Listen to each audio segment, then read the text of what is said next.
உயிர்த்த ஞாயிறு தாக்குதலின் பிரதான சூத்திரதாரி IS இயக்கமே என்று முன்னாள் ஜனாதிபதி மைத்திரிபால சிறிசேன குறிப்பிட்டுள்ளார்.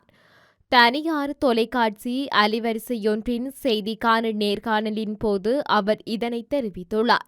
J6 காலம் தொட்டு மகிந்த காலம் வரை இந்நாட்டில் பொதுமக்கள் படுகொலை செய்யப்பட்டார்கள். உயிர்த்த ஞாயிறு தாக்குதலும் அதுபோன்ற ஒரு சம்பவமே. உயிர்த்த ஞாயிறு தாக்குதல் தொடர்பாக எனக்கு தெரிந்த விடயங்களை நான் குற்றப்புலனாய்வு திணைக்களத்தில் தெரிவித்துள்ளேன். அவற்றை வெளியிடுவது அரசாங்கத்தின் பொறுப்பாகும்.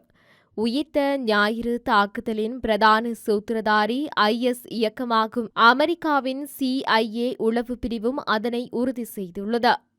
கருணா, பிள்ளையான் போன்றோர் கடந்த காலங்களில் சிங்கள பௌத்தர்களை, பௌத்த பிக்குகளை படுகொலை செய்தவர்கள். அவர்களுக்கு எனது ஆட்சி காலத்தில் எந்தவொரு அமைச்சு பதவியும் வழங்கப்படவில்லை என்றும் மைத்திரிபால சிறிசேன தெரிவித்துள்ளார்.